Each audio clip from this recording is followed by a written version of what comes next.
ఘనమైన ఉన్నతమైన పరిశుద్ధమైన నీ నామమునకు స్తుతులు స్తోత్రములు చెల్లిస్తున్నా. సభలలో రెండవ దినానికి మమ్మల్ని చేర్చి నీ దాసుని మరుగుపరిచిన ఆయన చక్కటి సంగతులు మా ముందు మీరు పెట్టారు. శ్రమలలో మా జీవితాలు ఎలా ఉండాలో, నీ వైపు ఎలా ముందుకు వెళ్ళాలో,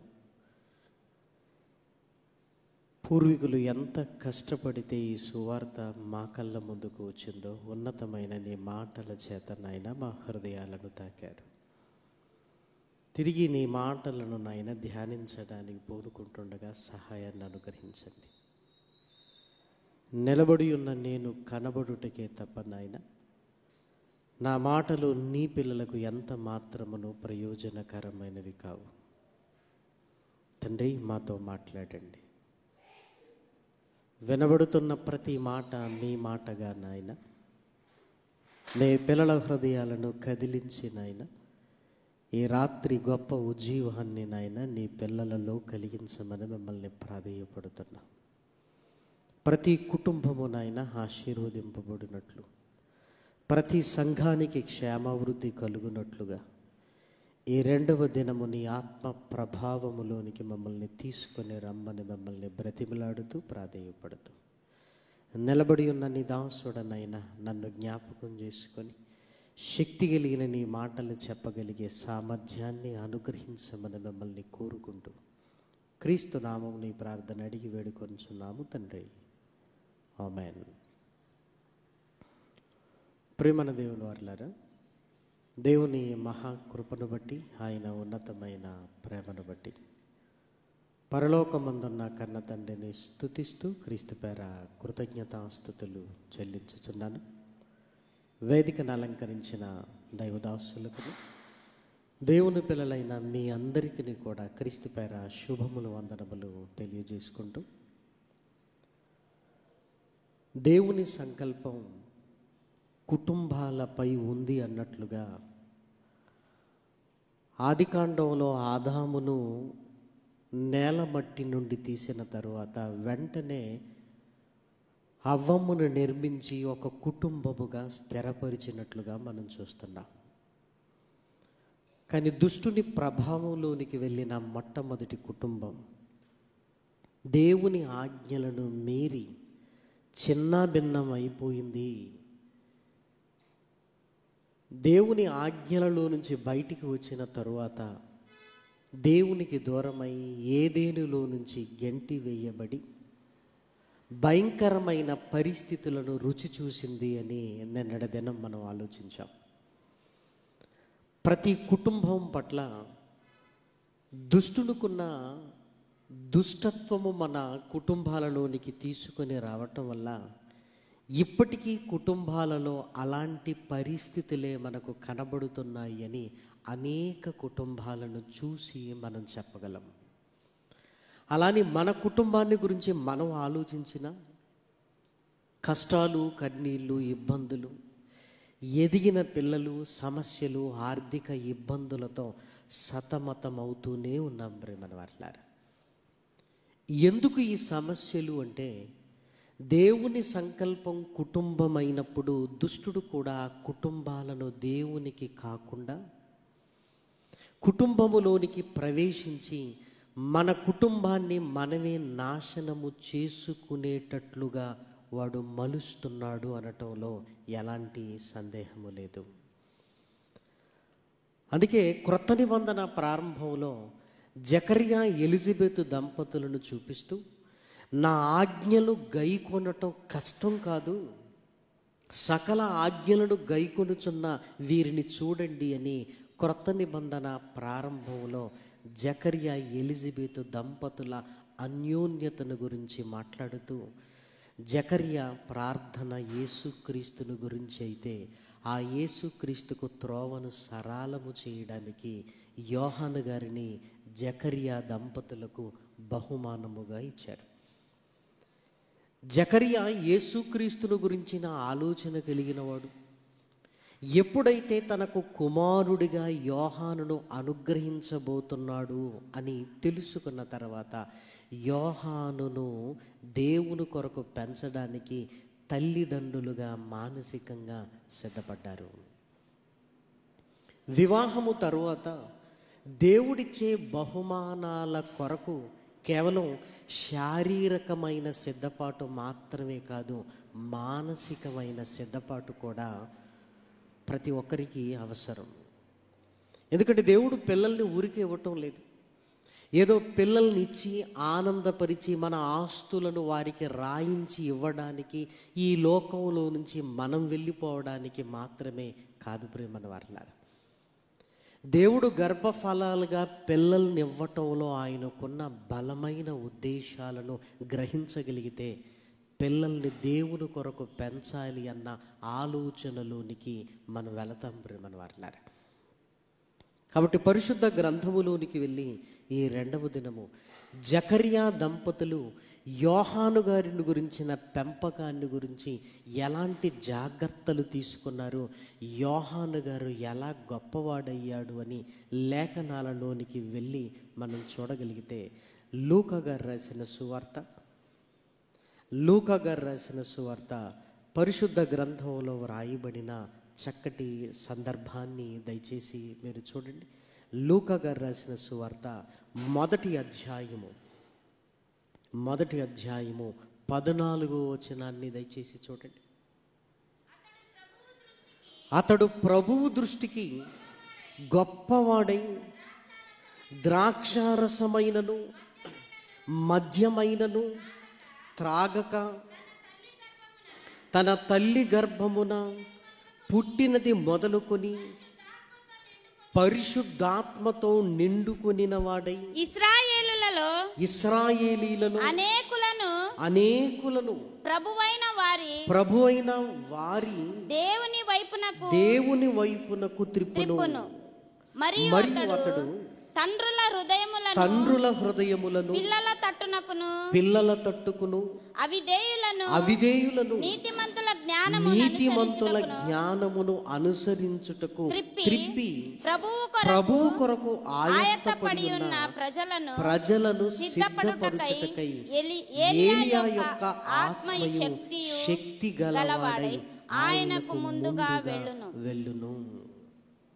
ఇక్కడ జాగ్రత్తగా ఆలోచించగలిగితే యోహాను గారు పుట్టబోతున్నాడు అన్న సమాచారంతో పాటు యోహాను గారు ఏం చెయ్యాలి అన్న విషయం కూడా దేవుడు దూత ద్వారా తెలియజేస్తున్నట్లుగా మనకు అర్థమవుతుంది. అంటే దేవుని సంకల్పం పిల్లల పట్ల ఎలా ఉందో దేవుడు తల్లిదండ్రులతో మాట్లాడటానికి ఆయన ఇష్టపడతాడు ప్రియమైన వారలారా.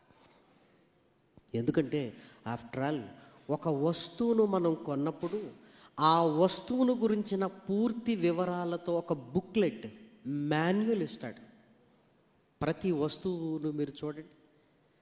దేవుడు కూడా తల్లిదండ్రులకు మనల్ని ఇచ్చి అసలు ఎందుకు ఇస్తున్నాడో చెప్పకుండా ఎందుకుంటాడు? కుమారుణ్ణి కుమార్తెను ఎందుకు ఇస్తున్నాడో దేవుడు చెప్పకుండా ఎందుకు ఇస్తాడు?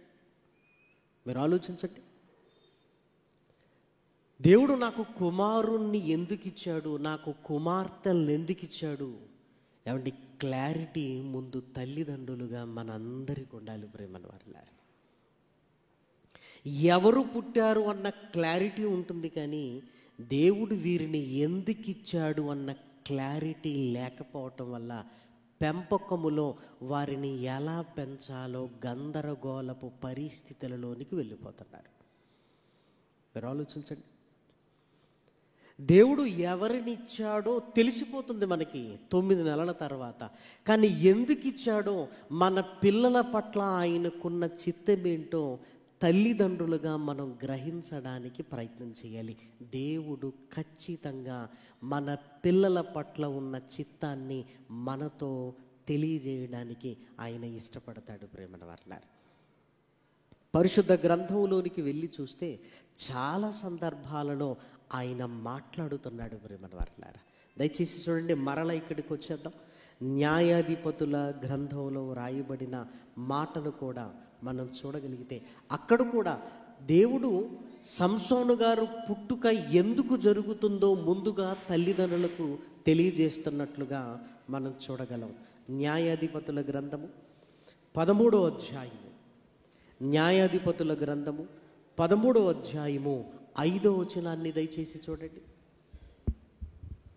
నీవు గర్భవతి అయి కుమారుని కందువు, అతని తల మీద మంగళకత్తి వేయకూడదు. ఆ బిడ్డ గర్భమున పుట్టినది మొదలుకొని దేవునికి నాజీరు చేయబడిన వాడై ఫిలిష్తీల చేతిలో నుండి ఇశ్రాయేలును రక్షింప మొదలుపెట్టునని ఆమెతో అనగా, ఫిలిష్తీల చేతిలో నుంచి ఇశ్రాయేలీలను రక్షించడానికి నీ గర్భములో నేను సంసోను గారిని ఇస్తున్నాను. ముందుగానే సంసోను గారు పుట్టక మునిపే, సంసోను గారు పుట్టుక వెనకాలన్న దేవుని చిత్తం తల్లికి తెలవబడింది. ఆ తర్వాత ఇద్దరికీ తెలపబడినట్లుగా లేఖనాలలో మనం చూస్తున్నాము. మహనీయుడైన యేసుక్రీస్తు పుట్టుక విషయంలో కూడా చూడగలిగితే, మరియమ్మ గారితో దేవదూత ఆయన భవిష్యత్తును గురించి కూడా ముందుగానే మరియమ్మ గారికి తెలియచేస్తున్నట్లుగా మనం చూడగలం. లూకా గారు రాసిన సువార్త 1వ అధ్యాయం చూడండి. లూకా గారు రాసిన సువార్త 1వ అధ్యాయము 31, 32 వచనాలు. ఇదిగో నీవు గర్భము ధరించి కుమారుని కని ఆయనకు యేసు అని పేరు పెట్టుదు. ఆయన గొప్పవాడై సర్వోన్నతుని కుమారుడనబడును. ప్రభువైన దేవుడు ఆయన తండ్రి అయిన దావీదు సింహాసనమును ఆయనకిచ్చును. ఆయన యాకోబు వంశస్థులను యుగయుగములు ఏలును. చూసారా, యుగయుగములు ఏలును అంటే ఆయన వచ్చి చెయ్యబోయే కార్యక్రమాలను గురించి తల్లిగా కనబోతున్న కన్య అయిన మరియమ్మకు ముందుగా తెలియజేస్తున్నాడు. ప్రేమను వారలారా, ఇలా పరిశుద్ధ గ్రంథంలో మీరు చాలా సందర్భాలను ఆలోచించిన దేవుడు ముందుగా తెలియచేయడానికి ఇష్టపడుతున్నాడు. దావీదు గర్భాన సొలొమోను గారు పుట్టారు. సొలొమోను గారు ఎందుకు పుట్టారో దావీదు గారికి చాలా క్లారిటీ ఉంది. ప్రేమను వారలారా, దావీదు మందిరాన్ని కట్టాలి అనుకున్నాడు. దేవుడు దావీదుతో మాట్లాడుతూ, నీ చేతులు రక్తముతో తడిచాయి, యుద్ధములు చేశావు నువ్వు, నీ నడుము నుంచి వచ్చే నీ కుమారుడి ద్వారా నేను మందిరాన్ని కట్టించుకుంటాను. అప్పటికి సొలొమోను గారు పుట్టలేదు, కానీ ముందుగా తెలపబడింది ప్రియమైన దేవుని పిల్లలారా. చూసారా, తల్లిదండ్రులుగా మన పిల్లల పట్ల దేవునికున్న చిత్తాన్ని గ్రహించడానికి మనం ప్రయత్నం చేస్తుండాలి. ఎప్పుడైతే దేవుని చిత్తం వారి పట్ల ఏమయ్యిందో మనం తెలుసుకున్నప్పుడు ఒక క్లారిటీతో మనం పెంచడానికి ఇష్టపడుతుంటాం. ఈ క్లారిటీ లేకపోతే సమాజాన్ని చూస్తాం, డాక్టర్ని చేయాలనుకుంటాం, ఇంజనీర్ని చేయాలనుకుంటాం. ఈ క్లారిటీ లేకపోతే పిల్లల ఇష్టానికి వదిలేసి నీ ఇష్టం రా అంటాం. నీ ఇష్టం. చదువులో వాడిష్టమే, వాడి జీవితం వాడిష్టం అన్న కోణంలోనికి వెళ్ళిపోతుంటాం. ఇక వాడిని సరిదిద్దడానికి నీ ఇష్టమని వాడిని వదిలేసిన తర్వాత సరిదిద్దటం అనేది చాలా కష్టం ప్రియమైన దేవుని పిల్లలారా. కాబట్టి తల్లిదండ్రులుగా దేవుడు మనం మారటానికి వెంటనే బహుమానాన్ని ఇవ్వటం లేదు, వెంటనే ఇవ్వట్లేదు. సంవత్సరం తర్వాత, 2 సంవత్సరాల తర్వాత, 3 సంవత్సరాల తర్వాత, 5 సంవత్సరాల తర్వాత ఎందుకు బహుమానాన్ని ఇస్తున్నాడు అంటే, భార్యాభర్తలుగా ఒకరినొకరు అర్థం చేసుకొని దేవుని కొరకు మన పిల్లల్ని పెంచాలి అన్న ఆలోచన మానసికమైన పరిపక్వతలోనికి తీసుకొని రావటానికి సమయాన్ని ఇస్తున్నాడు. ఈ సమయం దాటిన తర్వాత ఒక బహుమానాన్ని ఇస్తున్నాడు. ప్రేమ వారలారా, ఆలోచించండి, నీ పిల్లల్ని దేవుడు నీకెందుకు ఇచ్చాడో క్లారిటీ ఏమైనా వచ్చిందా? వాడేం చదువుతున్నాడో నీకు క్లారిటీగా తెలుసు, వాడికి ఏం ఇష్టమో భోజనం నీకు తెలుసు. పిల్లల గురించి తెలుసుకోవటం అంటే ఇంతేనా?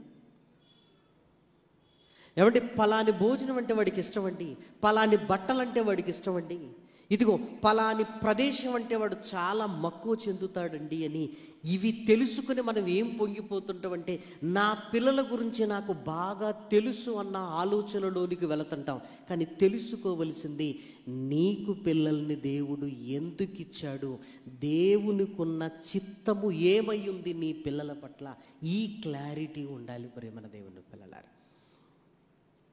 ఎప్పుడైతే ఈ క్లారిటీ, ఈ స్పష్టతలోనికి మనం వస్తామో, మన పిల్లల్ని దానికోసమే పెంచడానికి ప్రయత్నం చేస్తుంటాం.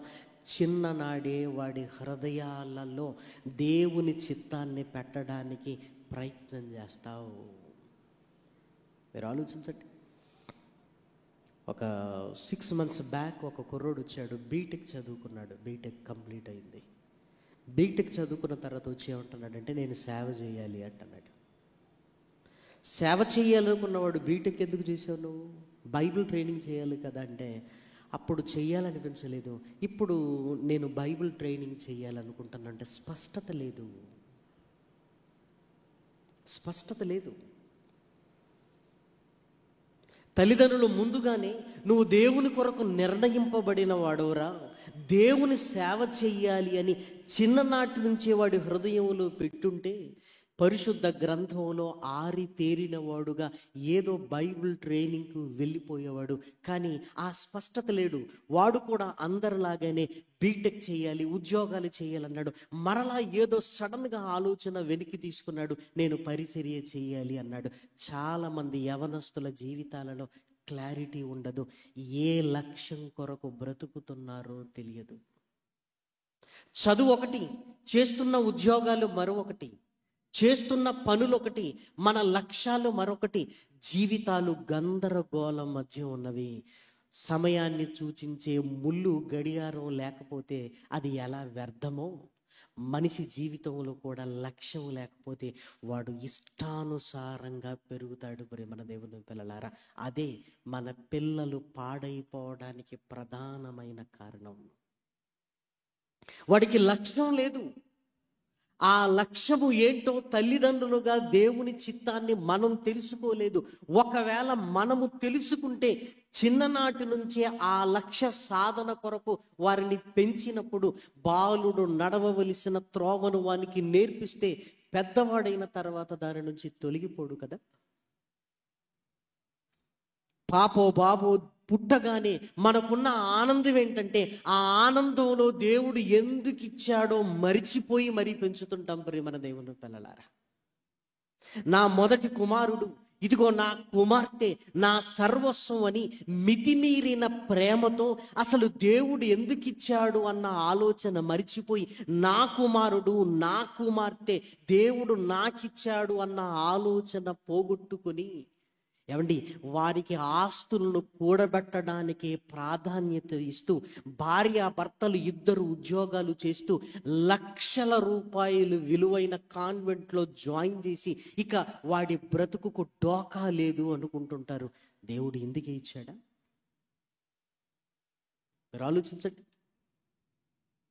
పరిశుద్ధ గ్రంథంలో గొప్పవారుగా ఉన్నవారు ఇదిగో మనలాగా కాన్వెంట్లో ఖరీదైన చదువులు ఏం చదువుకోలేదు. మన వారిలా చదువుకున్నారా?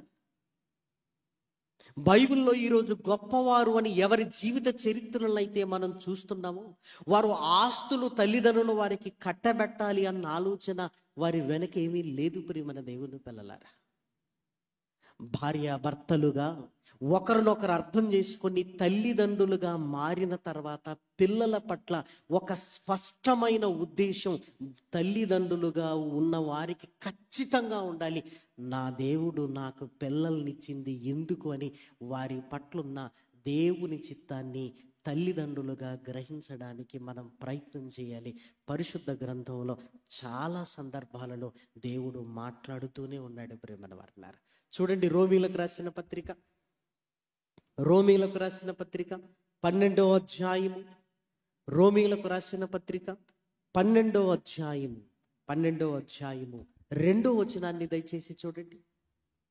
రోమీలకు రాసిన పత్రిక 12వ అధ్యాయము 2వ వచనం. మీరు ఈ లోక మర్యాదను అనుసరింపక ఉత్తమమును అనుకూలమును సంపూర్ణమునయున్న దేవుని చిత్తమేదో పరీక్షించి తెలుసుకొనున్నట్లు మీ మనసు మారి నూతన మగుట వలన రూపాంతరము పొందుడి. దేవుని చిత్తాన్ని గ్రహించడానికి ప్రయత్నం చేయాలి. మీ మనస్సు మీ పిల్లల పట్ల వారిని దేవుడు ఎందుకు ఇచ్చాడు, వారి పట్ల ఉన్న దేవుని చిత్తాన్ని గ్రహించడానికి ఆలోచన కలిగి ఉండాలి ప్రేమన వారలారా. లేకపోతే మన లక్ష్యాలను వాళ్ళ మీద రుద్దుతుంటాం. ఒరేయ్, నేను డాక్టర్ని కాలేకపోయాను, నువ్వు కావాలరా. లేదంటే సమాజపు పోకడ ఎవరికి విలువ ఉందని ఆలోచించి, ఒరే ఇదిగో విదేశాలలో చదువుకున్న వారికి బాగా విలువ ఉందిరా, నువ్వు అక్కడికి వెళ్ళాలరా. ఏమండి, ఈ చదువులు ఎందుకో తెలుసా?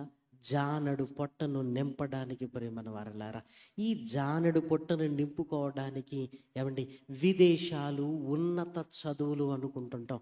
ఏమండి, ఈ ఆకలిని తీరటానికి ఏం చేసుకోనైనా బ్రతకొచ్చు. పిల్లల్ని ఆ ఒత్తిడిలోనికి ముందు మనమే తీసుకెళ్తాం కదా. లక్షలు కట్టేసరికి మార్కులు చూస్తుంటాం.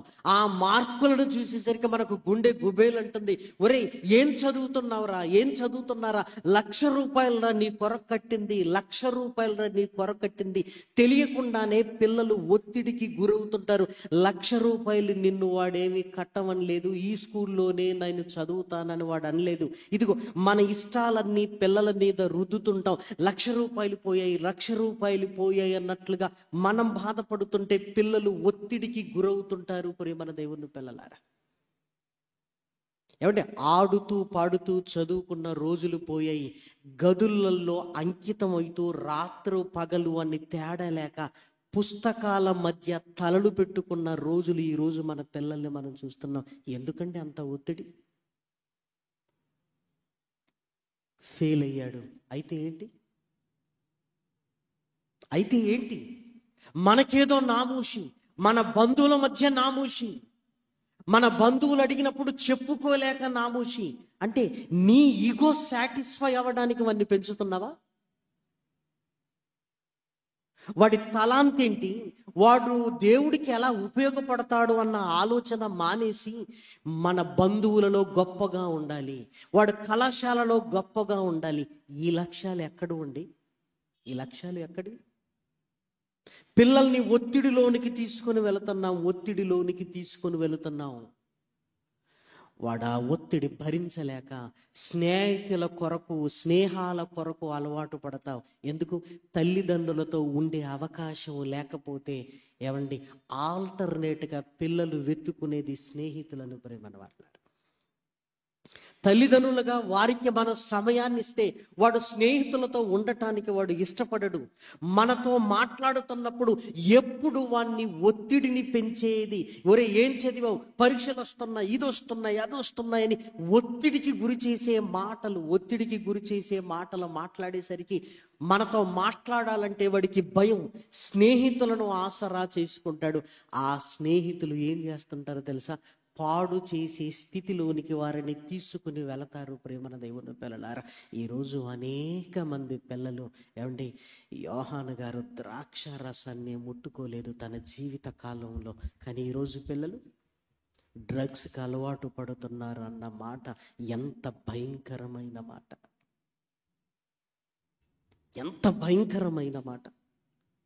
హైదరాబాద్ ప్రాంతంలో డ్రగ్స్కి అలవాటు పడిన పిల్లలు తల్లిదండ్రులను చంపడానికి వెళుతూ డబ్బులు ఇస్తారా లేదా చంపేస్తానన్న స్థితిలోనికి వెళ్ళిపోయారు ప్రేమన దేవుని పిల్లలారా. పిల్లలు అనుకుంటుండగానే మన చేతుల్లో నుంచి దాటి వెళ్ళిపోతున్నారు అని ఆ ఆలోచన ప్రతి తల్లిదండ్రులకు ఉండాలి ప్రేమన వారలారా. ఏదో డబ్బులు చేతుల్లో పెట్టడం గొప్ప పెంపకం కాదు. వాడి చిత్తాన్ని నువ్వు తెలుసుకొని ఆ చిత్ర ప్రకారంగా పెంచడానికి ప్రయత్నం చేయాలి. జకర్యా, ఎలిజబెత్లు ప్రేమన దేవుని పిల్లలారా దేవదూత చెప్పిన మాటను తూచా తప్పకుండా విన్నారు. ఇక్కడ మీరు ఆలోచించగలిగితే జకర్యాకు చెప్పబడింది యోహాను గారి యొక్క దేవుని యొక్క చిత్తము ఏమై ఉంది అని జకర్యా గారికి చెప్పబడింది. పేరు పెట్టేంత వరకు జకర్యా మౌనిగా ఉన్నాడు. ఎప్పుడైతే నాలుక సడలి మాట్లాడటం ప్రారంభించారో ముందు భార్యకి ఈ విషయాలన్నీ తెలియజేశాడు. స్పష్టముగా భార్యతో మాట్లాడుతూ, నేను సంజ్ఞలు చేశాను, నీకు అర్థమైందో లేదో. దేవాలయంలో ధూపం వేయటానికి వెళ్ళినప్పుడు జరిగినది ఏంటో తెలుసా? ఇది ద్రాక్షారసమైనను మద్యమైనను ముట్టక ప్రభు కొరకు అనేకులను త్రిప్పడానికి, ఇదిగో ఆయనకు త్రోవను సరాలము చేయటానికి, ఇదిగో యెషయా గారు ప్రవచించిన ఆ ప్రవచన రూపం ఈ యోహాను గారు మన గర్భాన పుట్టారు. ఆయనను ఎవరి కొరకు పెంచాలి అంటే ప్రభువుకు త్రోవను సరాలము చేయడానికి పెంచాలి. ఏమంటే ఎక్కడికి వెళ్ళాలో క్లారిటీ ఉన్నప్పుడు ఆలోచించవలసిన అవసరం లేదు కదా. ఎక్కడికి వెళ్ళాలో తెలియకపోతే, ఎలా వెళ్ళాలో తెలియకపోతే ఆ క్షణం వరకు నిర్ణయం తీసుకోలేక ఉక్కిరి బిక్కిరి అవుతాం. వీళ్ళకు ముందుగా తెలుసు, యోహాను గారికి ఏం పెట్టాలో తెలుసు, ఏం పెట్టకూడదో తెలుసు, ఏ వస్త్రములు వెయ్యాలో తెలుసు, ఏ వస్త్రములు వెయ్యకూడదో తెలుసు. ఇదిగో యోహాను గారు పెరిగి పెద్దవాడై ఏం చెయ్యాలో కూడా తల్లిదండ్రులకు తెలుసు. యోహాను గారికి చిన్ననాటి నుంచే అవే మాట్లాడటం ప్రారంభించారు ప్రేమన దేవుని పిల్లలారా. అందుకే యోహాను పెంపకం చాలా డిఫరెంట్గా కనపడుతుంది. ఆయన వస్త్రములేంటి? మొల చుట్టూ తోలు దట్టియు ఒంటె రోమములు గల వస్త్రములు. ఆయన ఆహారము చూడండి, అడవి తేనెయు మిడతలు ఆహారం. ఎదిగేసరికి ఎక్కడ కనబడుతున్నాడు అంటే అరణ్యములో కేక వేస్తున్నాడు. ఎదిగేసరికి దేవుని ఇష్టాన్ని నెరవేర్చేవాడుగా మారిపోయాడంటే చిన్ననాటి నుంచి జకర్యా ఎలిజబెత్ దంపతులు యోహాను గారికి ఇదిగో తమకు తెలపబడిన దేవుని చిత్తాన్ని యోహాను గారితో మాట్లాడుతూనే ఉన్నారు ప్రేమన దేవుని పిల్లలారా. పిల్లలు కూడా మనల్ని అడుగుతుంటారు కదా, పిల్లలు నేనేం చెయ్యాలి? నాయనా నువ్వేం చెయ్యాలి అంటే ప్రభువుకు త్రోవను సరాలము చేయడానికి నువ్వు వచ్చావు. ఆ ప్రభు ఎవరు? ఆ ప్రభు ఎవరంటే ఆ ప్రభువు నీ దగ్గరికి వస్తాడు. ఆ ప్రభువు నీ దగ్గరికి వచ్చినప్పుడు నువ్వేం చెయ్యాలో తెలుసా? నువ్వు తగ్గిపోవాలి, ఆయనని హెచ్చించాలి. ఆయన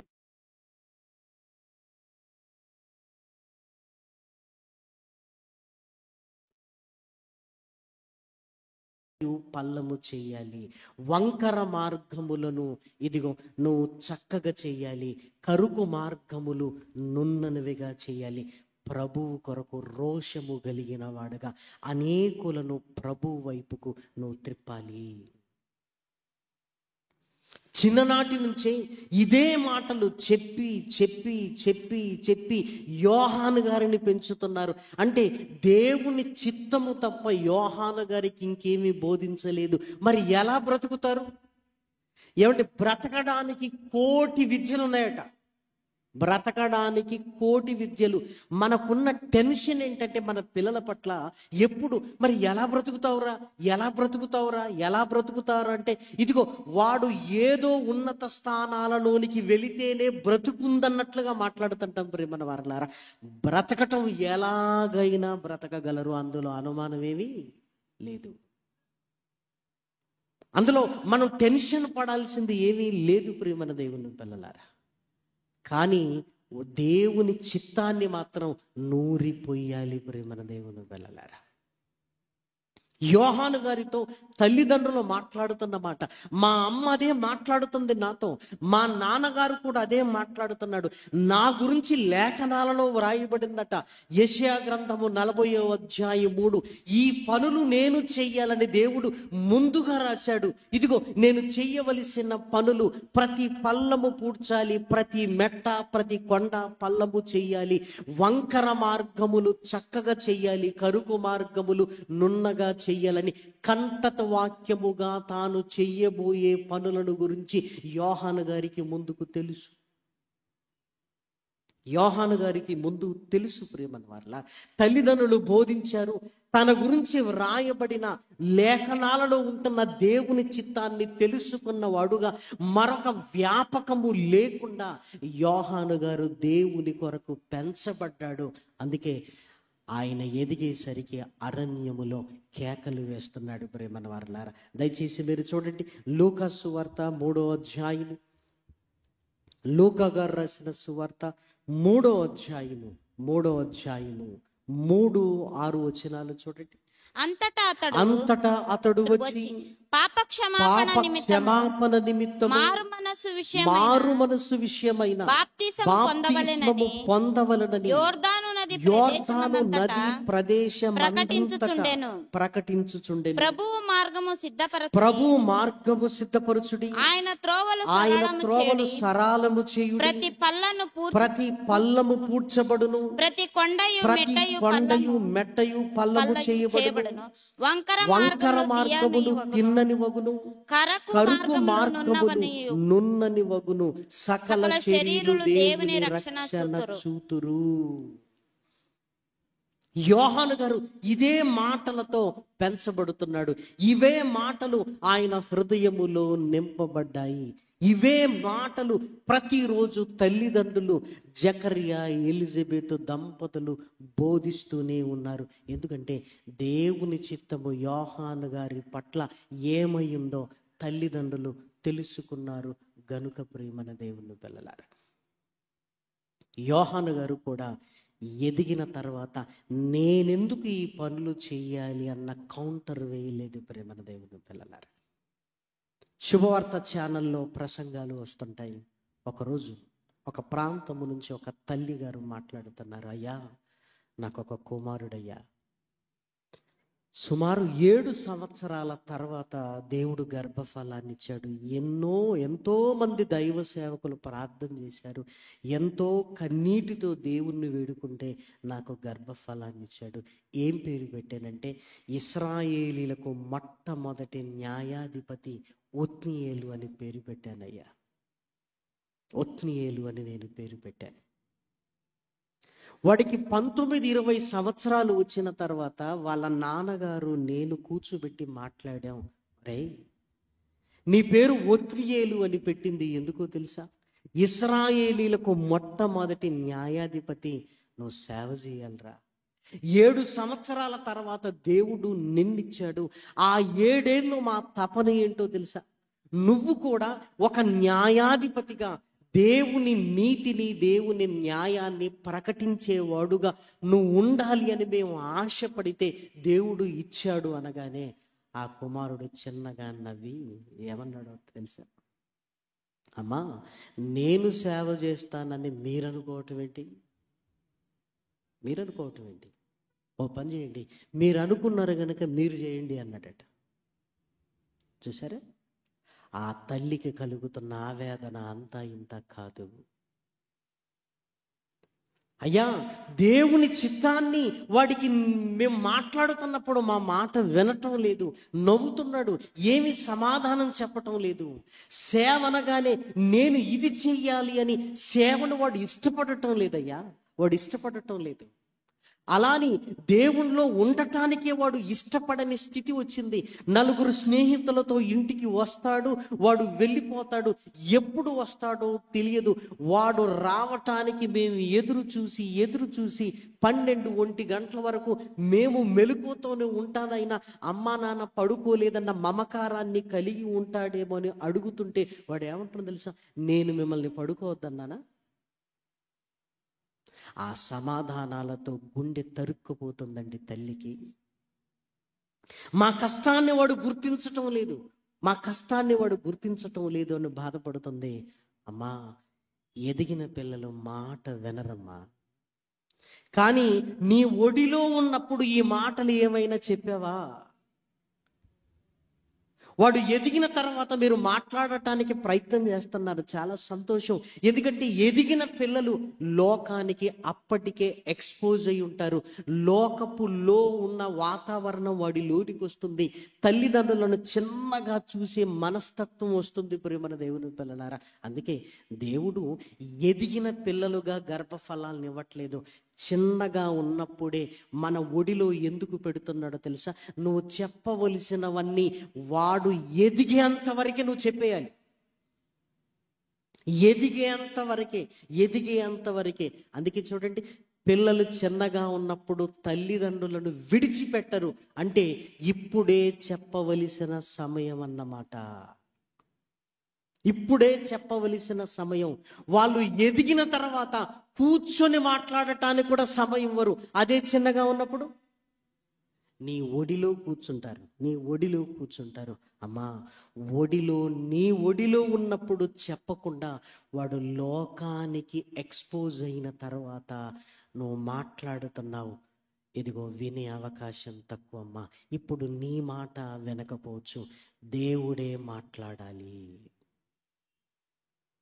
అంతే కదా? అందుకే ఎదిగిన పిల్లలతో దేవుడు మాట్లాడుతూ మీ తల్లిదండ్రులకు లోబడి ఉండండి అని చెబుతూ ఎదిగిన పిల్లలతో ఆయన మాట్లాడటానికి ఇష్టపడుతున్నాడు. పిల్లలు చిన్నగా ఉన్నప్పుడు తల్లిదండ్రులను హెచ్చరించాడు.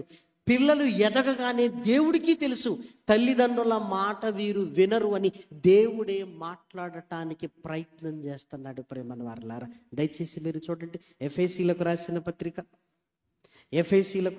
పత్రిక అపోస్తలుడైన పౌలు గారు మాట్లాడుతూ తల్లిదండ్రులతో చెప్పిన మాట, యవన కాలపు పిల్లలతో చెప్పిన మాటను మనం చూడగలిగితే 6వ వచనం చూడండి.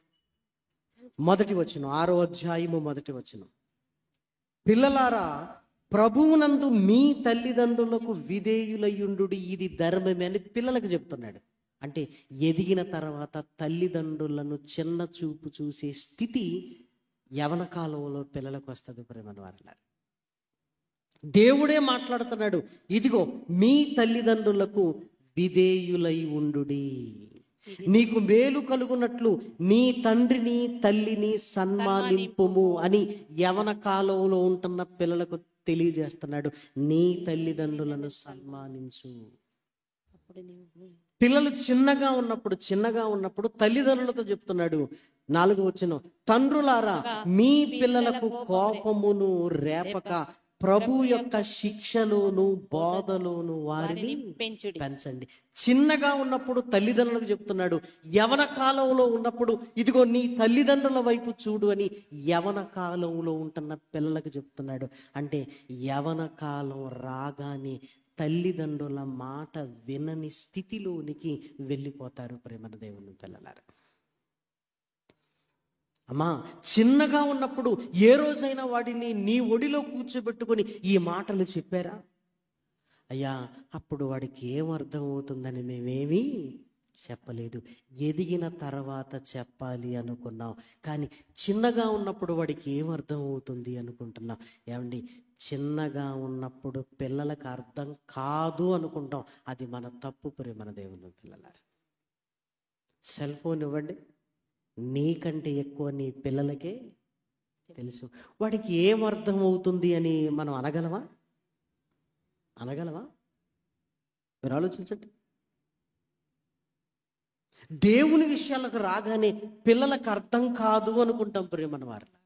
కానీ పిల్లల మానసికమైన స్థితిని గురించి మీరు ఆలోచించగలిగితే శరీరము చిన్నగా ఉన్నదేమో కానీ వారి మెదడు చిన్నగా లేదు. ప్రేమన వారు,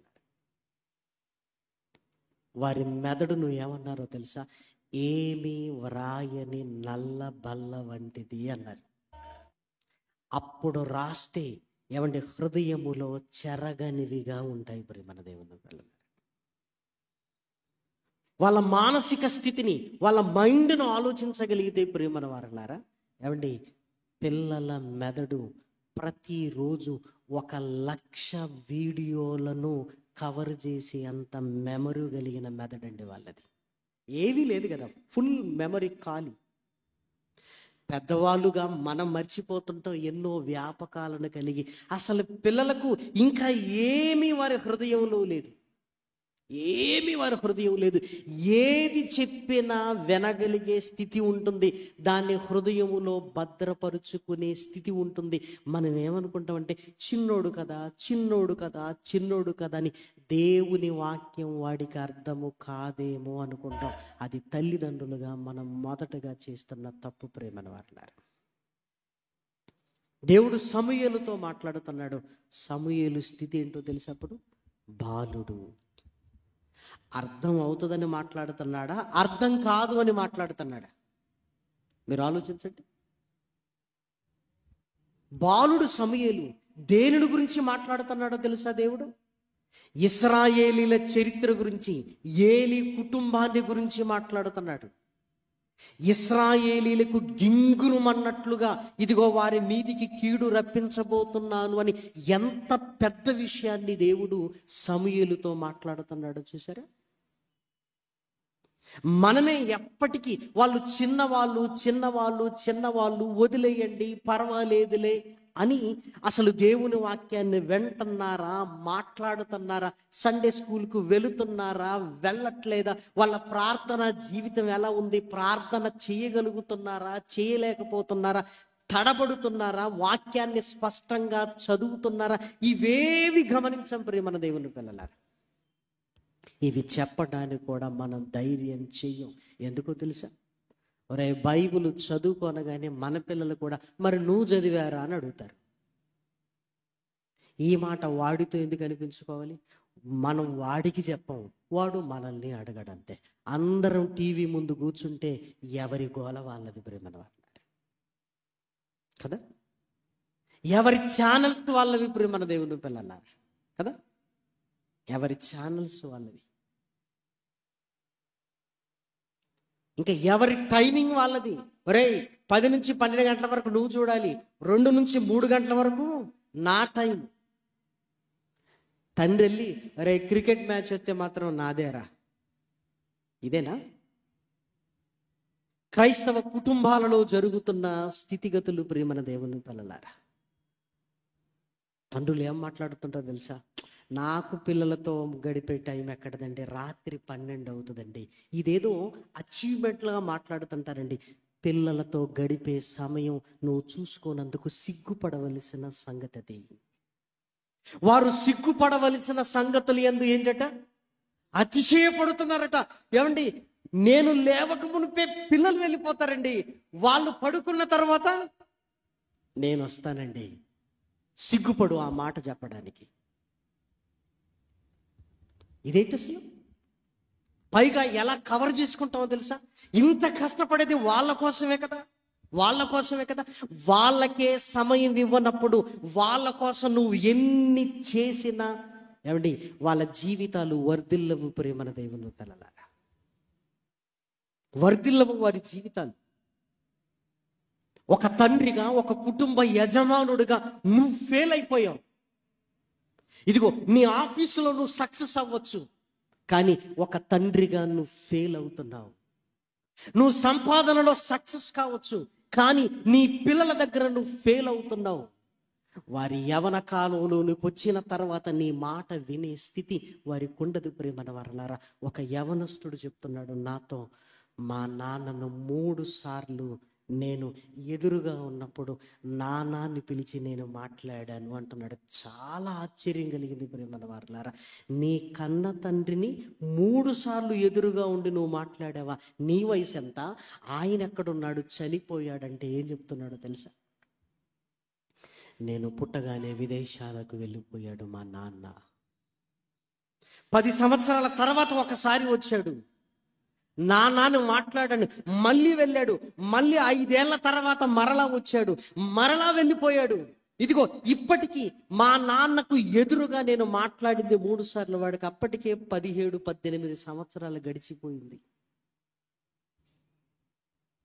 మీరు ఆలోచించండి.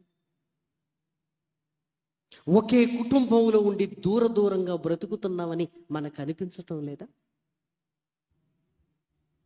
జకర్యా మూగవాడైన భార్యతో మాట్లాడుతూ సంజ్ఞలు చేస్తూ ఎప్పుడైతే నాలుక నరము సడిలిందో, ఇదిగో దేవుని కొరకు యోహాను గారిని పెంచాలి, ప్రభు యొక్క త్రోవను సరళం చెయ్యాలి, వాడిష్టము అనటానికి వీలు లేదు, దేవుని ఇష్టమే వాని ఇష్టంగా మనం మలి చెయ్యాలని ముసలితనములో ఎంత గొప్పవాన్ని చేశారో చూడండి. యవన కాలంలో పిల్లల్నిస్తే ఆ యవన కాలంలో వారిని పెంచడానికి తడబడుతున్నామే తప్ప, ముసలితనములో ఇస్తే దేవుని కొరకు ఎంత గొప్పగా పెంచారో దయచేసి మీరు చూడండి. ఏమండి, ఈ ఇల్లు ఎందుకు కట్టారండి? పిల్లల కోసం అనండి.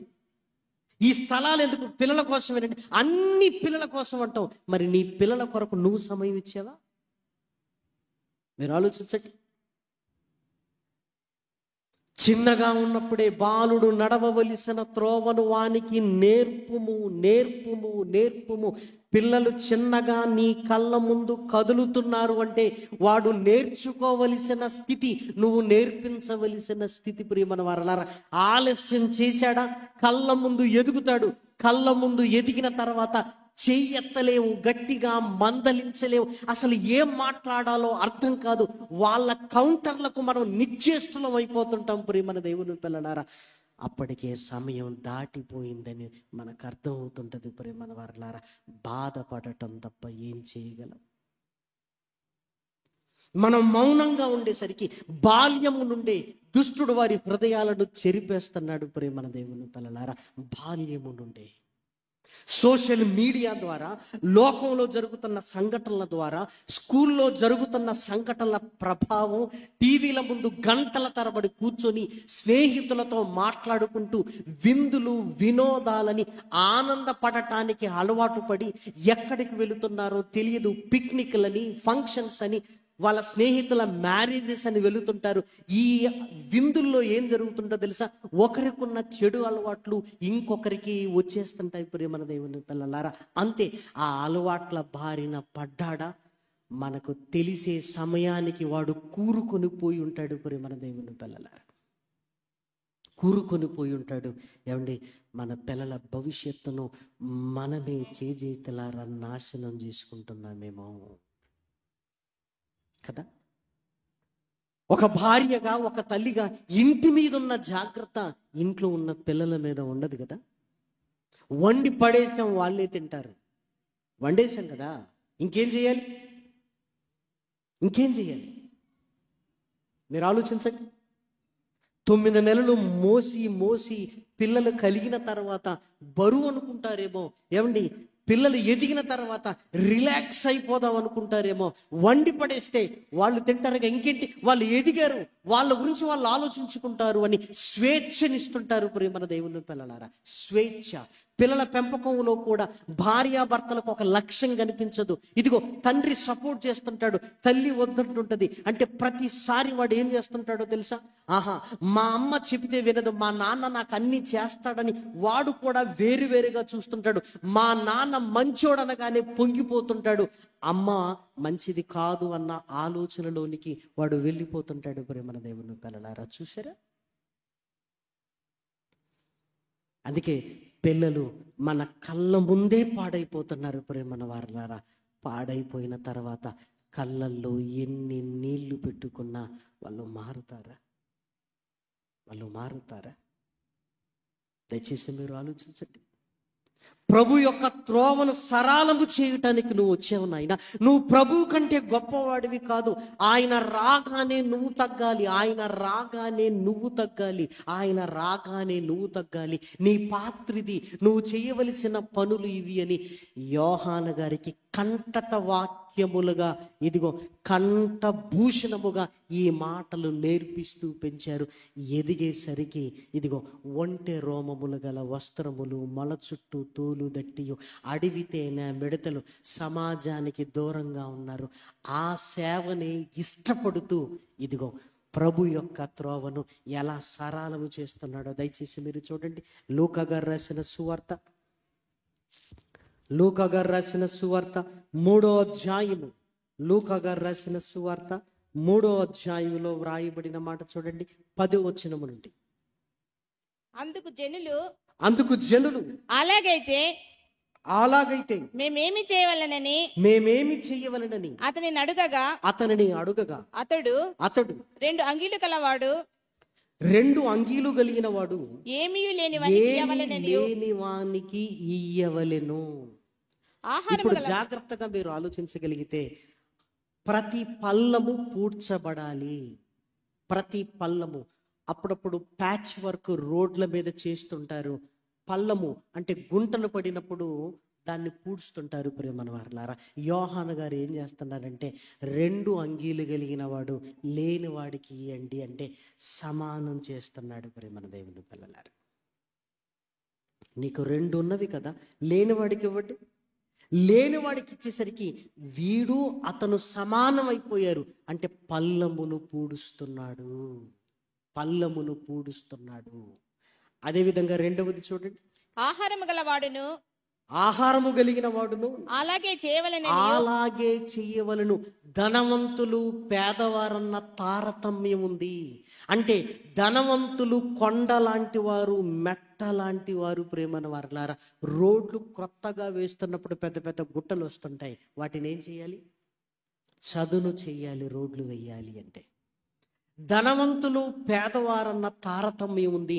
ఇప్పుడు ధనవంతులతో మాట్లాడుతున్నారు, పేదవారికి మీరు ఆహారం పెట్టండి అంటే వారికున్న స్థితిని ఏం చేస్తున్నాడు అంటే, కొండ లాంటి మెట్ట లాంటి పరిస్థితులను ఏం చేస్తున్నాడంటే చదును చేస్తున్నాడు. ఇదిగో ఆహారం లేని వారికి పెట్టండి. మీ దగ్గరే ధనం ఉంటే లేనివాడు ఆకలికి చచ్చిపోతున్నాడు కదా. ప్రకృతి అందరిది. దేవుడు మీకిచ్చింది అందరిని గురించి మీరు ఆలోచించడానికే తప్ప మీరు మాత్రమే బ్రతకాలని కాదు అని కొండలను మెట్టలను ఆయన ఏం చేస్తున్నాడంటే పల్లము చేస్తున్నాడు. 3వ వచనాన్ని చూడండి, 3వ విషయాన్ని. సుంకరులు బాప్తిస్మము పొందవచ్చి బోధకుడా మేమేమి చేయవలనని అతనిని అడుగగా, మీకు నిర్ణయింపబడిన దానికంటే ఎక్కువగా తీసుకొనవద్దు. అంటే సుంకరులు ఏం చేస్తున్నారు అంటే ఎక్కువ వసూలు చేస్తున్నారు. మన భాషలో చెప్పాలంటే లంచములు తీసుకుంటున్నారు. నిర్ణయింపబడిన దానికంటే ఎక్కువ తీసుకోవద్దు. వంకర మార్గములు తిన్నని వగును. అంటే లంచము తీసుకోవటం అనేది వంకర మార్గము. దానిని ఏం చేస్తున్నాడు? తిన్నగా చేస్తున్నాడు. ప్రేమన వారలారా, అదేవిధంగా సైనికులు వచ్చారు, మేమేం చెయ్యాలి అంటున్నారు. మీరు ఎవరిని బాధ పెట్టద్దు, ఎవరిని మీరు బాధ పెట్టద్దు. సైనికులు అంటే కరుకు మాట కలిగిన వారు. ప్రేమన దేవుని పిల్లలారా, వాళ్ళతో మాట్లాడడం చాలా కఠినంగా ఉంటారు. ప్రేమన వారలారా, పోలీసు వాళ్ళ భాష మనకు తెలుసు కదా. సైనికులతో మాట్లాడుతున్నప్పుడు ఎవరిని బాధ పెట్టకయు, ఎవరి మీద అపనింద వేయకయు, మీ జీతములతో తృప్తి పొందియుండుడని వారితో చెప్పను. అనగా కరుకు మార్గములు నున్నగా చేస్తున్నాడు. ఇదిగో మీరు ఎవరిని నిందించొద్దు, ఎవరిని అన్యాయంగా మీరు బాధ పెట్టద్దు.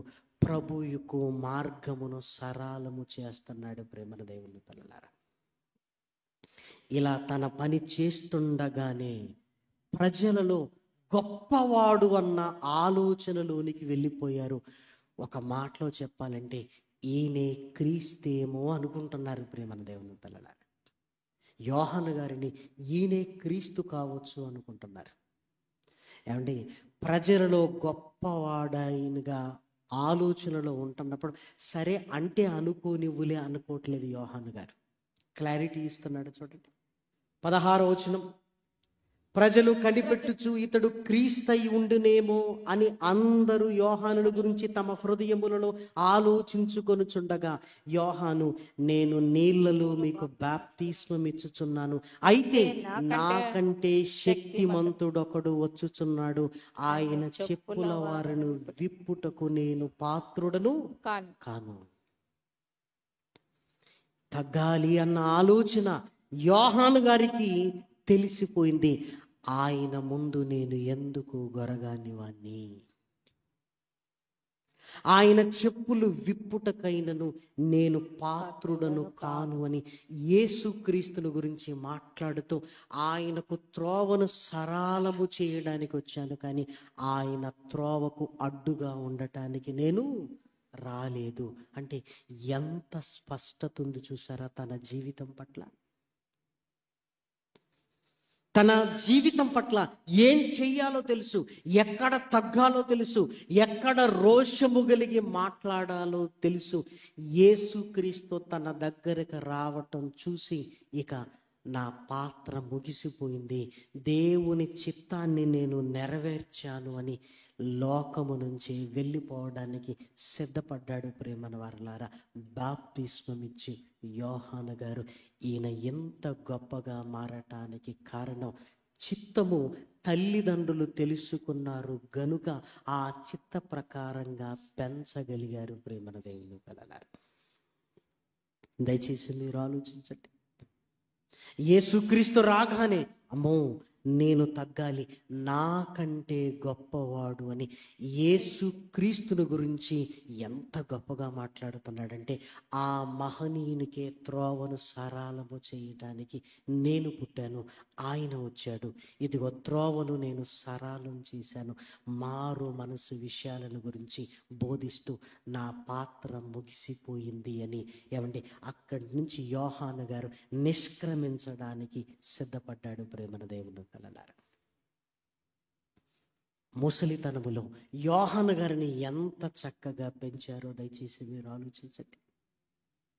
మహనీయుడైన యేసుక్రీస్తు కూడా ఈ భూమి మీదకి వచ్చినప్పుడు తనకు కూడా మనలాంటి ఒక శరీరం ఇవ్వబడింది. ఆయన ఆలోచిస్తున్నాడు, నా పట్ల దేవునికున్న చిత్తం ఏంటి, నేను వచ్చాను, నేనేం చేయడానికి వచ్చాను ఆయన కూడా ఆలోచిస్తున్నాడు. మరియమ్మ గారు కూడా ఏం చేసిందో తెలుసా, దేవుని చిత్తాన్ని ముందుగా తెలుసుకుంది, యేసుక్రీస్తును పెంచింది. ప్రేమన దేవుని పిల్లలారా, ఎన్ని అవమానాల మధ్య పెంచిందో మనందరికీ తెలుసు. చిన్న కష్టం రాగానే పిల్లల్ని వదిలేస్తాం. ప్రేమన దేవుని పిల్లలారా, మరియమ్మకు కలిగిన అవమానం మనకు తెలుసు. ఆ అవమానాన్ని హృదయంలో పెట్టుకొని యేసుక్రీస్తు కడుపులో ఉన్నప్పుడు దేవదూత చెప్పిన మాటలన్నీ, జరిగిన పరిణామాలన్నింటినీ తలపోసుకుంది, హృదయములో దాచుకుంది. ఎందుకు ఆయనకు చెప్పడానికి. ప్రేమన దేవుని పిల్లలారా, యేసుక్రీస్తు కూడా పెంచబడ్డాడు. ఆయన జ్ఞానమందును వయసునందును మనుషుల దయ్యందును దేవుని దయ్యందును వర్ధిల్లుచుండెను అని లేఖనాలలో వ్రాయబడింది. మరి యేసుక్రీస్తుకు దేవుని చిత్తము ఎలా తెలిసింది, ఎక్కడ తెలిసింది అని లేఖనాలలోనికి వెళ్ళి మనం చూడగలిగితే, హెబ్రీయులకు రాసిన పత్రిక 10వ అధ్యాయము, హెబ్రీయులకు రాసిన పత్రిక 10వ అధ్యాయము 5వ వచనాన్ని దయచేసి మీరు చూడండి. మహనీయుడైన యేసుక్రీస్తు మాట్లాడుతున్న చక్కటి మాట. ప్రేమన దేవుని పిల్లలారా, కాబట్టి ఆయన ఈ లోకమందు ప్రవేశించినప్పుడు ఇలాగు చెప్పుచున్నాడు, బలియు అర్పణయు నీవు కోరలేదు గాని నాకొక శరీరమును అమర్చితివి, పూర్ణ హోమములను పాప పరిహారార్థ బలులను నీకిష్టమైనవి కావు. అప్పుడు నేను గ్రంథపు చుట్టలో నన్ను గూర్చి వ్రాయబడిన ప్రకారము దేవా నీ చిత్తము నెరవేర్చుటకు ఇదిగో నేను వచ్చి ఉన్నానంటిని. గ్రంథపు చుట్టలో నన్ను గురించి వ్రాయబడిన ప్రకారము. యోహాను గురించి యెషయా గ్రంథంలో ఎలా వ్రాయబడిందో నా గురించి కూడా గ్రంథపు చుట్టలో వ్రాయబడింది. ఇదిగో ఆ గ్రంథపు చుట్టను నేను చదివాను. దేవుని ఇష్టము నా పట్ల ఎలా ఉందో నాకు అర్థమైంది అంటున్నాడు. ప్రేమను వారలారా, యేసుక్రీస్తు గ్రంథపు చుట్టను ఎప్పుడు చదివాడు? గ్రంథపు చుట్టలో ఈయన గురించి ఏం రాయబడింది అని లేఖనాలలోనికి వెళ్ళి మనం చూడగలిగితే, లూకా సువార్తలో రాయబడిన ఒక చక్కటి సందర్భాన్ని దయచేసి మీరు చూడండి. లూకా గారు రాసిన సువార్తలో రాయబడిన చక్కటి సందర్భం 4వ అధ్యాయం. లూకా సువార్త 4వ అధ్యాయం 17వ వచనం. 17 ప్రవక్త అయిన యెషయా గ్రంథం ప్రవక్త అయిన యెషయా గ్రంథము ఆయన చేతికి ఇయ్యబడెను. ఆయన గ్రంథము విప్పగా ప్రభువు ఆత్మ నా మీద ఉన్నది. బీదలకు సువార్త ప్రకటించుటకై ఆయన నన్ను అభిషేకించెను.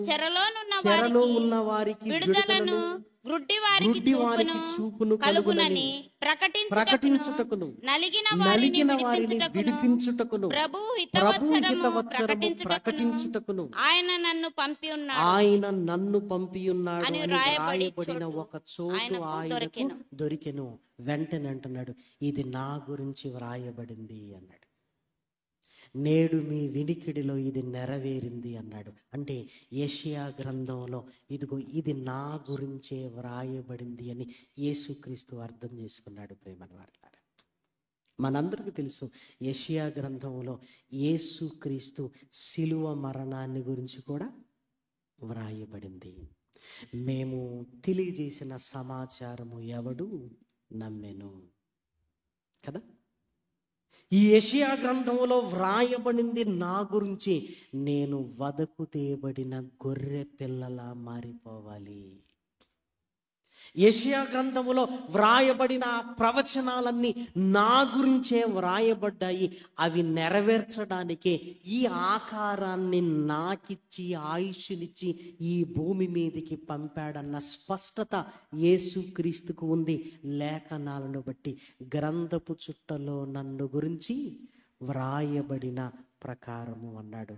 దయచేసి చూడండి, యెషయా గ్రంథంలో రాయబడిన ఆ మాటను చదువుకొని మనం ముందుకు వెళదాం. యెషయా గ్రంథము 53వ అధ్యాయం 7వ వచనం. యెషయా గ్రంథము 53వ అధ్యాయము 7వ వచనం.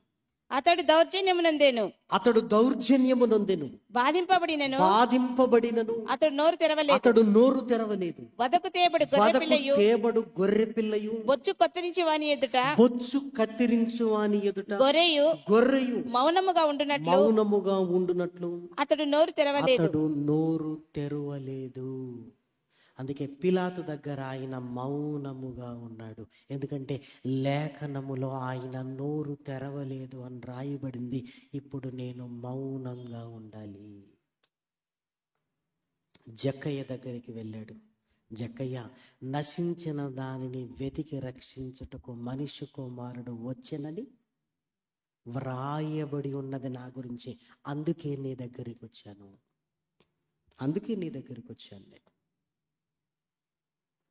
నేను కనికరమునే కాని బలిని కోరను అని మీరు చదవలేదా? లేఖనాలలో నా గురించి వ్రాయబడినవి మీరు చదవలేదా? నేను చదివాను. ఆ లేఖనాలను చదివినప్పుడు దేవుని చిత్తము నా పట్ల ఏమయ్యుందో నాకు అర్థమైంది. గ్రంథపు చుట్టలో నన్ను గురించి వ్రాయబడిన ప్రకారము, దేవా ఇదిగో నీ చిత్తము నెరవేర్చుటకు నేను వచ్చి ఉన్నాను.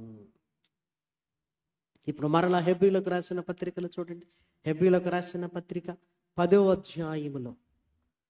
అధ్యాయములో యేసుక్రీస్తు తన చిత్తాన్ని గురించి మాట్లాడుతున్నాడు. ప్రేమన దేవుని పిల్లలారా, 8-9 వచనాలు.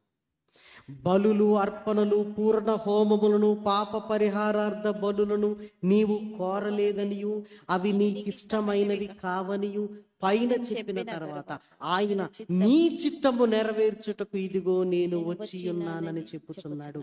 ఇవన్నీ ధర్మశాస్త్రము చొప్పున అర్పింపబడుచున్నవి. ఆ రెండవ దానిని స్థిరపరచుటకు మొదటి దానిని కొట్టివేయుచున్నాడు. యేసుక్రీస్తు యొక్క శరీరము ఒక్కసారి అర్పింపబడుట చేత ఆ చిత్తమును బట్టి మనము పరిశుద్ధ పరచబడి ఉన్నాము.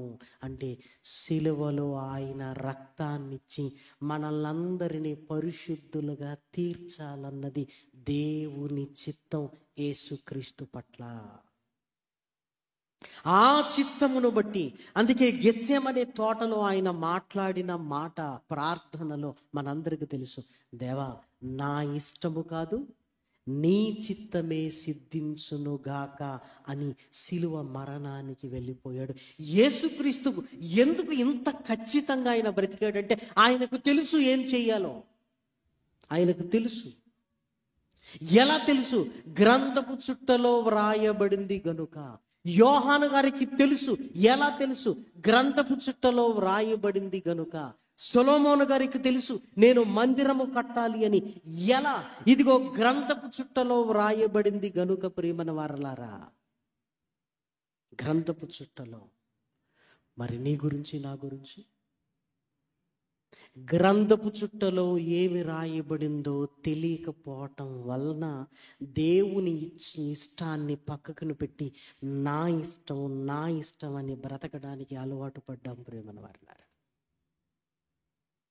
మన పిల్లలకు కూడా మనం అదే నేర్పించాం. ఏం చదువుతావురా? నీ ఇష్టంరా, నీ ఇష్టంరా, నీ ఇష్టంరా, నీ ఇష్టంరా, అన్ని వాడి ఇష్టాలే. ఒరే, నువ్వు సేవ చేయాలరా అంటే అన్నీ నా ఇష్టం అని చెప్పిన మా అమ్మ సేవ చేయమంటుందండి. ఇది కూడా నా ఇష్టమే. మీరు ఈ లోక మర్యాదను అనుసరించొద్దు. ఈ లోక మర్యాద ఏంటో తెలుసా? ఎవరిష్ట ప్రకారంగా వాళ్ళు బ్రతుకుతారు, మీరు అనుసరింపొద్దు. మనం దేవుని మర్యాద అంటే దేవుని చిత్తాన్ని నెరవేర్చడానికి ఆలోచన కలిగి ఉండాలి. సంసోను గారి పట్ల దేవుని చిత్తం ఇశ్రాయేలుని ఫిలిస్తీన్ల చేతిలో నుంచి ఆయన కాపాడాలి. మోషే గారి పట్ల దేవుని చిత్తం ఇశ్రాయేలును ఐగుప్తు దేశములో నుంచి కానాను దేశానికి నడిపించాలి. ఎస్తేరు పట్ల దేవుని చిత్తం యూదులను కాపాడాలి. మరియమ్మ గారి పట్ల దేవుని చిత్తం యేసుక్రీస్తుని ఈ భూమి మీదికి తీసుకొని రావడానికి ఒక సాధనముగా ఉండాలి. ఎవరిని గురించి మీరు ఆలోచించినా దేవుని ఇష్టం ప్రతి ఒక్కరి పట్ల కనబడుతుంది. మరి నీ పట్ల, నా పట్ల ఎందుకు కనబడట్లేదు అనుకుంటున్నారా? ఈ లేఖనాలను మనం చదువుతున్నావా? ఈ లేఖనాలలో నీ గురించి, నా గురించి వ్రాయబడినవి కూడా ఎన్నో ఉన్నాయి. ప్రేమల దేవుని పిల్లలారా, ఈ లేఖనాలను చదువుతున్నావా? 60-70 ఏళ్ళు గతించిపోతున్నాయి, ఇంకా ఒక్కసారి కూడా బైబిల్ చదవని వారు బోల్డ్ ఎంతమంది ఉన్నారు. ప్రేమల వారు, ఏమర్థమవుతుంది దేవుని చిత్తం? రోజుకు 2 అధ్యాయాలు చదివితే సంవత్సరానికి కంప్లీట్ అయిపోయే ఈ బైబిల్ని 60-70 ఏళ్ళు, 40 ఏళ్ళు వచ్చిన బాప్తిస్మాన్ని తీసుకొని 20-30 ఏళ్ళు గతించిపోతున్న ఒక్కసారి కూడా నువ్వు బైబిల్ చదవలేదంటే దేవుని ఇష్టం నీకు అర్థమవుతుందా? గ్రంథపు చుట్టలో నన్ను గురించి వ్రాయబడిన ప్రకారం, ఇదిగో ఈ గ్రంథపు చుట్టలో నీ గురించి వ్రాయబడింది. ఎన్నిసార్లు చదివావు నువ్వు? ఎన్నిసార్లు చదవగలిగావు? ఆలోచించు. వాక్యానికి దూరంగా ఉన్నప్పుడు దేవుని చిత్తం మనకు అర్థం కాదు. ప్రేమన వారు, పోనీ దేవా నా పట్ల నీకున్న చిత్తం ఏంటి నాకు తెలుపు అని ఎన్నిసార్లు ప్రార్థన చేశాం?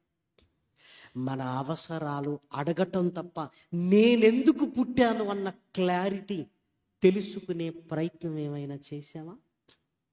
మన తల్లిదండ్రులు మనకు చెప్పలేదు, మనం మన పిల్లలకి చెప్పట్లేదు, వాళ్ళు వాళ్ళ పిల్లలకి చెప్పట్లేదు.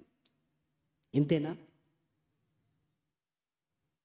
మన తల్లిదండ్రులు తెలుసుకొని ఉంటే మనకు చెప్పేవారు, మనం తెలుసుకొని ఉంటే మన పిల్లలకి చెప్పేవారు. మనం బైబిల్ చదవక, మన పిల్లలు బైబిల్ చదవనీయక, మనం ప్రార్థనలో ఉండక, వాళ్ళ ప్రార్థన జీవితాన్ని మనం ప్రోత్సహించక, ఇదిగో బాగా చదవాలి, విదేశాలకు వెళ్ళాలి, సెటిల్ అవ్వాలి, వాడు ఇక్కడికి రావద్దు, మనం అక్కడికి వెళ్ళొద్దు, ఎవరి చావులు వాళ్ళు చావాలి. ఇదే కదా ఈరోజు లోకం మనకు నేర్పించిన మర్యాద. నిజామాబాద్లో ఒక కుటుంబం ఉంటుందండి. ఏమండి, చాలాసార్లు ఫోన్ చేస్తుంటారు. ఆ తల్లి గారు ఏమంటుందో తెలుసా? అయ్యా మాకేమొద్దయ్యా, ఫోన్ చేస్తాం, కాసేపు మీరు మాట్లాడండి అని అడుగుతుంటారు. అంతే, వాళ్ళు కోరుకునేది ఏమీ లేదు. అయ్యో ఏంటమ్మా పిల్లలు లేరా? ఎవరు లేరని అడిగితే ఉన్నారయ్యా, 4 పిల్లలు ఉన్నారు, 4 దేశాలలో ఉన్నారు. వాళ్ళు ఇక్కడికి రారు, మమ్మల్ని అక్కడికి తీసుకొని వెళ్ళరు.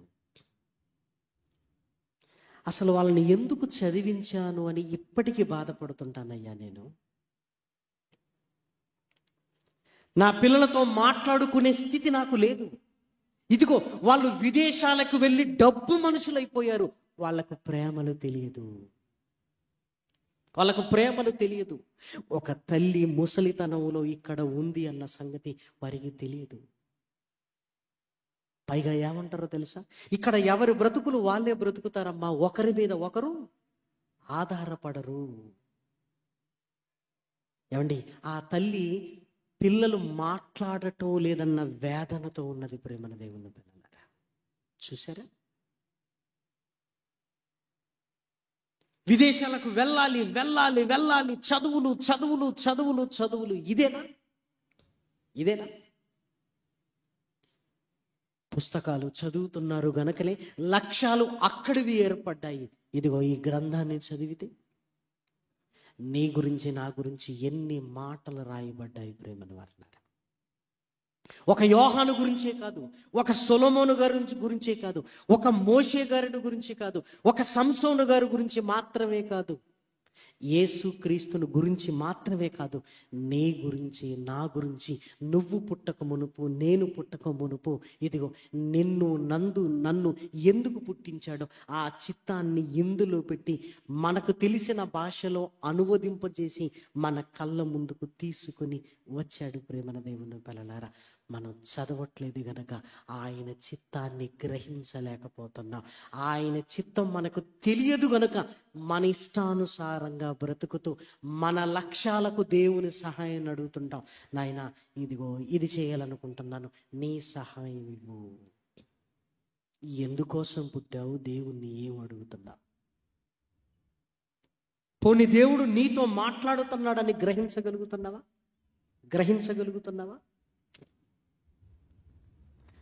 మోషే గారు అంతఃపురంలో పెరిగాడు, దేవుని చిత్తాన్ని గ్రహించేశాడు. ప్రేమన వారలారా, ఏమనో తెలుసా? ఏంటి ఇశ్రాయేలీలు అనగానే నాకు ఎంత ప్రేమ ఉంది, ఎంత ప్రేమో తెలుసా? ఐగుప్తీయుణ్ణి చంపి ఇసుకలో పాతేసి అంత ప్రేమ ఉందేంటి నాకు?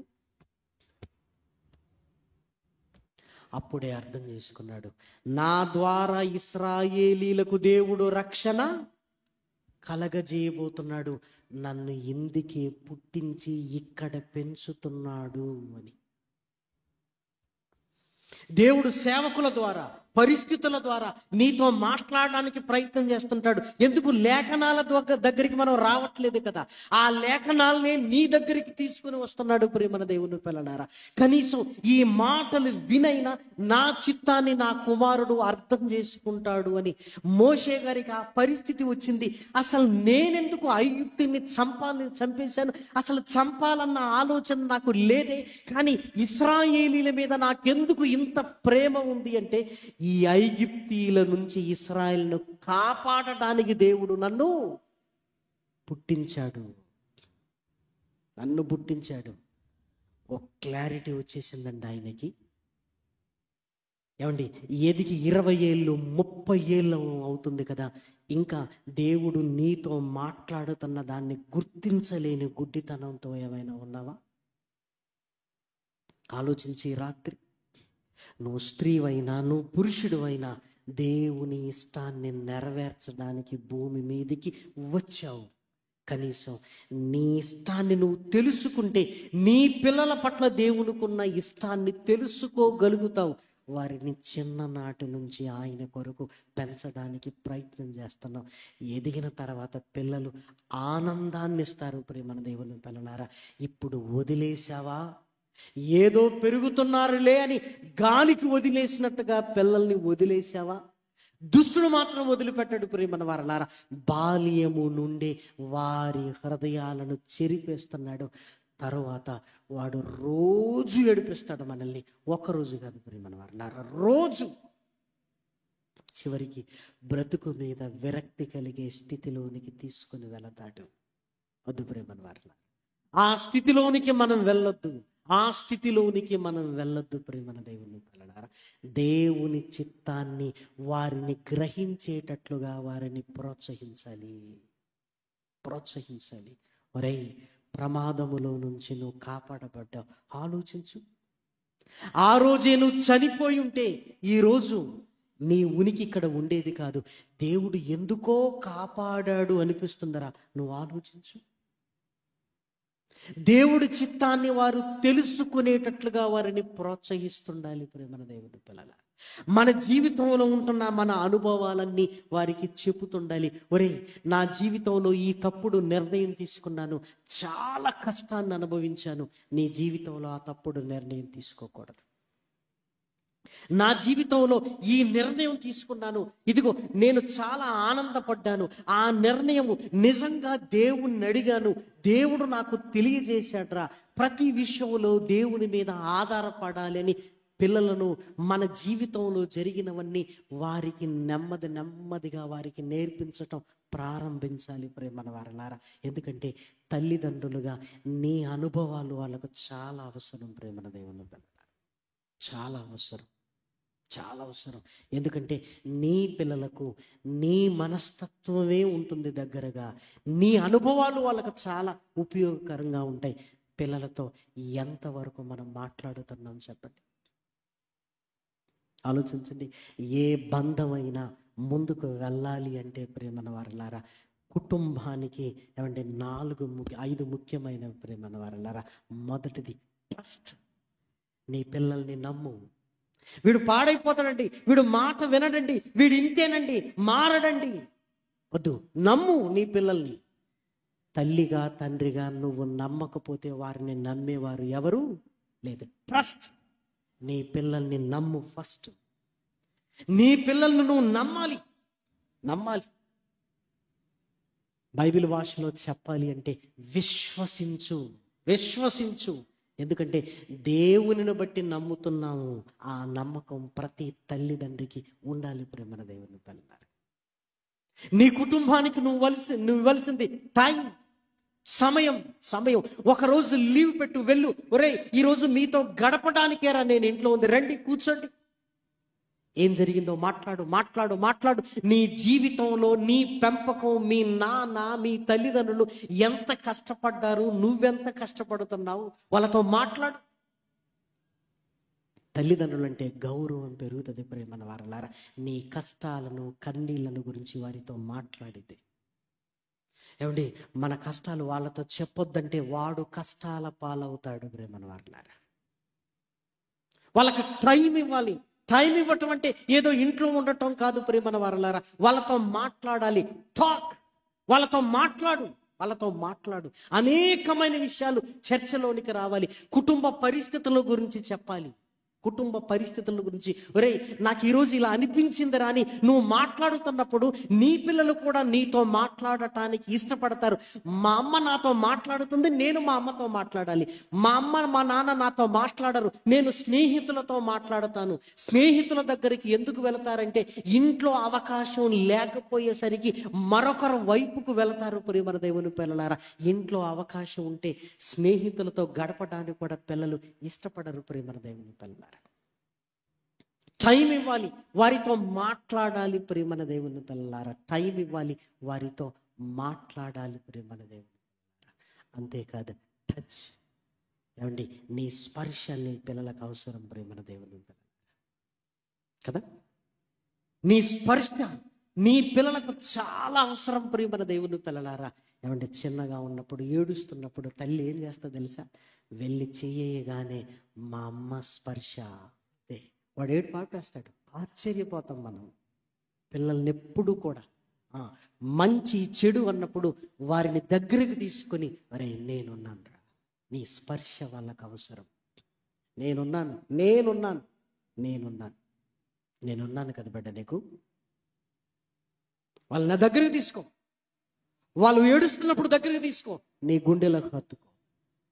నీ ఒడిలో ఉన్నప్పుడు ఇదిగో నిన్ను కాదనుకోలేదు, నీ స్పర్శకు వాళ్ళు దూరం అయిపోయిన తర్వాతనే నువ్వు చెప్పిన మాట వినట్లేదు. ప్రేమన్న వారలారా, నీ ఒడిలో ఉన్నప్పుడు ఎంతమంది ఉన్న అమ్మ ఎక్కడుందని ఈ కళ్ళు వెతికి ఇదిగో అమ్మ ఒడిలోనికి చేరేంత వరకు మనం ఎంత మారం చేసింటాం.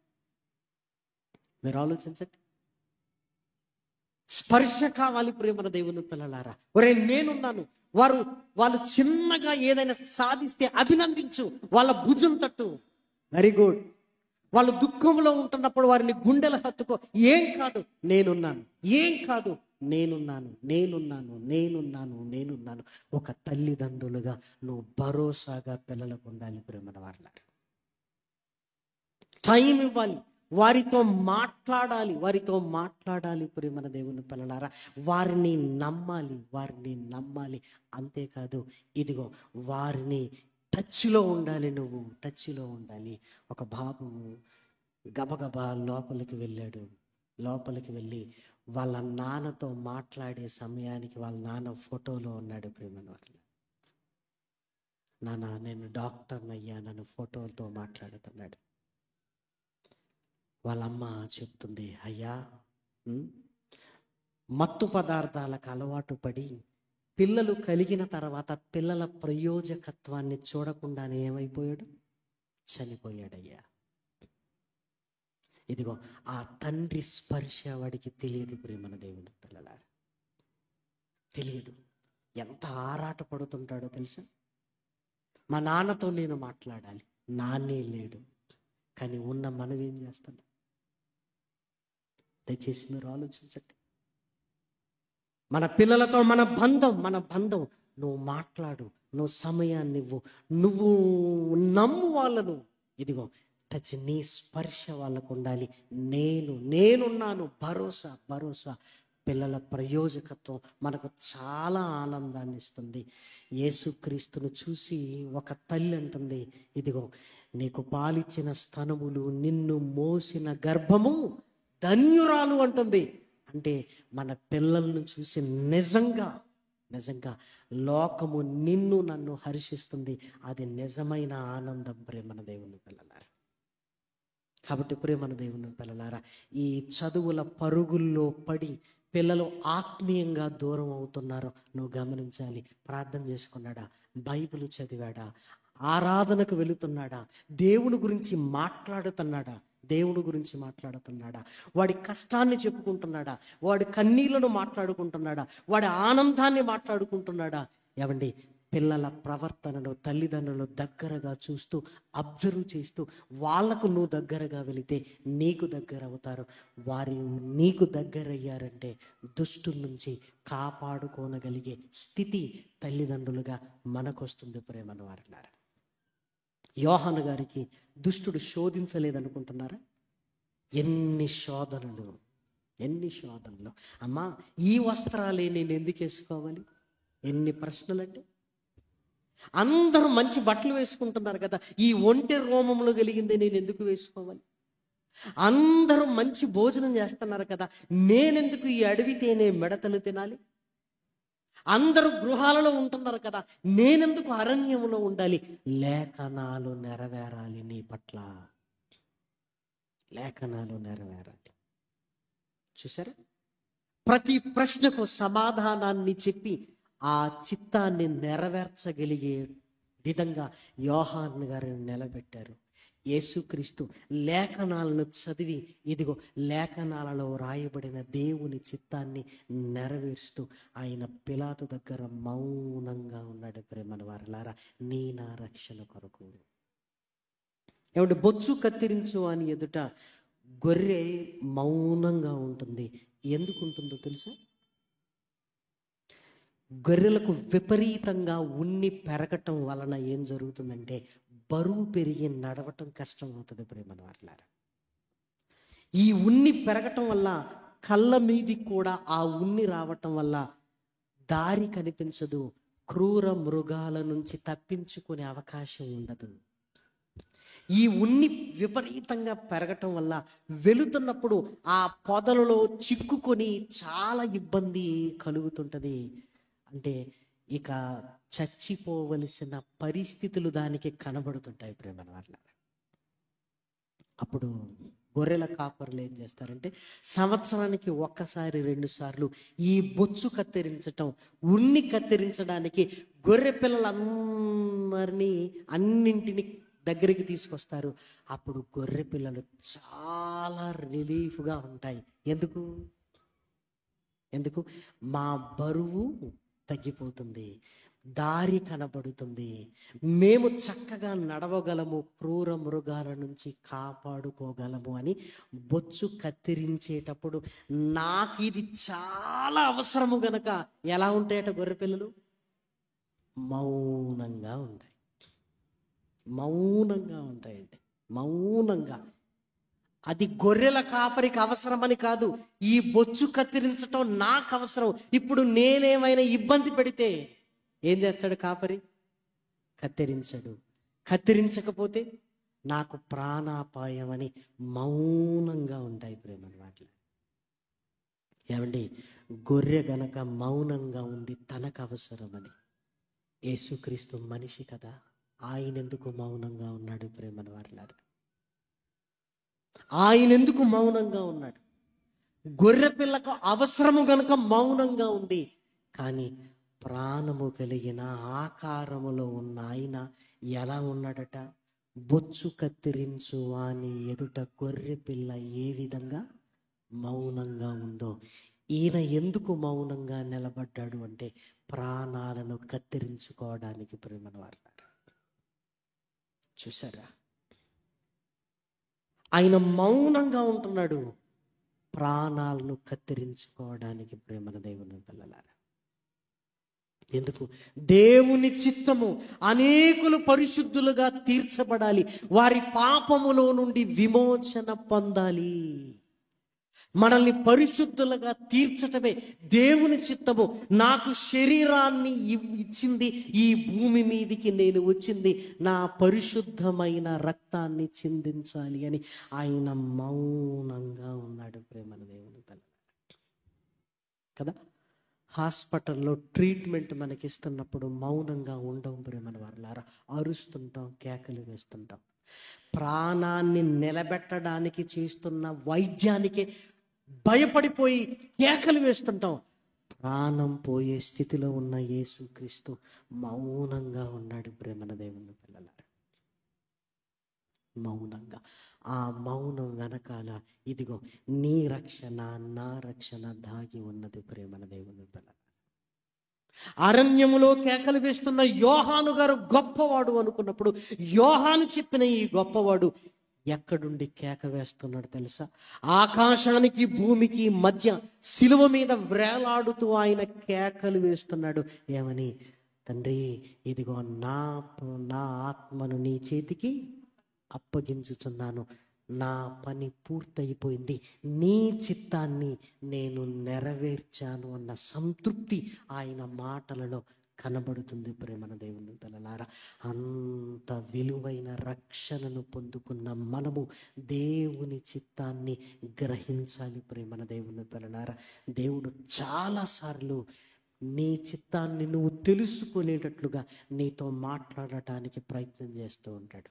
మనం పట్టించుకోము. కాపాడుతుంటాడు, మనం నిర్లక్ష్యంగా ఏం కాదులే అనుకుంటాం. ఏమండి, సేవకుల ద్వారా మాట్లాడుతుంటాడు, మనం వాక్యం చెప్పారు కదా అనుకుంటాం. కానీ దేవుడు నాతో మాట్లాడుతున్నాడన్న గ్రహింపు మనకు ఉండదు. లేఖనాలను చదవము మనము. ఇదిగో మరి ఏం చెయ్యాలి? ఏం చెయ్యాలి? ఆయన చిత్తము నెరవేర్చకుండానే మట్టిలో కలిసిపోదావా? దయచేసి మీరు ఆలోచించండి. మన పిల్లలకు ఆయన చిత్తము నెరవేర్చకుండానే మన పిల్లలు కూడా ఈ మట్టిలోనే కలిసిపోవాలా? వద్దు ప్రేమన వారు. అలా ఏ తల్లిదండ్రులుగా మనం ఉండటానికి వీలు లేదు. వాళ్ళు చిన్నగా ఉన్నారు అంటే ప్రేమన దేవుని పిల్లలారా, దేవుని చిత్త ప్రకారంగా వారిని పెంచడానికి తల్లిదండ్రులు ఇద్దరు ప్రయాసపడుతుండాలి. పెంపకం భార్యది నాది కాదు అనడానికి లేదు. ఇద్దరినిచ్చింది ఎందుకు తెలుసా? ఇద్దరు కలిసి పెంచండి అని. ఇద్దరు కలిసి పెంచే ఆ బాధ్యతను తీసుకోగలిగితే ఏమండి, పిల్లలు గొప్ప వాళ్ళై మనకు ఆనందాన్ని ఇస్తారు. యవన కాలములోనికి రాగానే రక్షణలోనికి రావాలి. రక్షణలోనికి వచ్చిన తర్వాత దేవునికి వారిని అప్పగించాలి ప్రేమన వారలారా. వారిని రక్షణలోనికి తీసుకొని వచ్చేంతవరకు బాధ్యత ఎవరిది? మనదే ప్రేమన దేవుని పిల్లలారా. కాబట్టి దయచేసి పిల్లలు చిన్నగా ఉన్నారు కదా నువ్వు వదిలిపెట్టకు. వారి పట్ల దేవుని చిత్తాన్ని నువ్వు గ్రహించు. వారిని ఆ చిత్త ప్రకారంగా పెంచగలిగితే వాళ్ళు గొప్ప వాళ్ళు అవుతారు. ప్రేమని వారులారా, ఇంకా అనేక సంగతులు రేపటి దినం మాట్లాడుకుందాం. ప్రార్థన చేసుకుందాం. మహాకృపయు కనికరము కలిగిన మా కన్న తండ్రి, ఘనమైన ఉన్నతమైన నీ నామమునకు స్తుతులు స్తోత్రములు చెల్లిస్తున్నా. విలువైన నీ మాటల ద్వారా మా హృదయాలను తాకుతున్నారు నాయన. నిజమే నాయన, మా ఇంట్లో ఏ వస్తువు ఉన్నా నాయన ఒక ఉద్దేశంతో ఉంది. అలాగే ఈ లోకంలో మేము ఉన్నామంటే నాయన నీ చిత్తాన్ని నెరవేర్చుటకు మేము వచ్చాము నాయన. ఆ చిత్తాన్ని తెలుసుకొనగలిగే భాగ్యాన్ని నీ పిల్లలకు అనుగ్రహించండి. పిల్లలు చిన్నగా ఉన్నప్పుడే నాయన దుష్టుడు వాడి కోరలు చాచక మునిపే పిల్లలలో నాయన పాపాన్ని ప్రేరేపించక మునిపే నీతిలోనికి తీసుకొని రాగలిగే భాగ్యాన్ని అనుగ్రహించండి. ప్రతి కుటుంబము ఆశీర్వదింపబడినట్లుగా నాయన, ప్రతి కుటుంబములో నాయన ఆనందము వెళ్ళి విరిగినట్లుగా నాయన సహాయాన్ని అనుగ్రహించండి. యవన కాలములోనూ ఉన్న పిల్లలను నాయన జ్ఞాపకం చేసుకోండి. తల్లిదండ్రులకు లోబడుతూ నాయన నీ చిత్తాన్ని నెరవేర్చగలిగే భాగ్యాన్ని నాయన ఆ తలంపులలోనికి తీసుకొని రండి. యవన కాలం నిర్వీర్యమవుతూ మితిమీరిన ప్రేమలు, మితిమీరిన వ్యసనాలతో నాయన తల్లిదండ్రులకు భారమైన నీకు ఎంత వ్యధను కలిగిస్తున్నారో మీకు తెలుసు నాయన. కృపతో నాయన ఈ నూతన సంవత్సరంలో నాయన ప్రత్యక్షతలోనికి నాయన తీసుకుని రండి నాయన. నీ వాక్యము ద్వారా నాయన నీ పిల్లలతో మాట్లాడి నాయన స్పష్టమైన నీ చిత్తాన్ని వారి కళ్ళ ముందు పెట్టమని మిమ్మల్ని ప్రాధేయపడుతున్నా.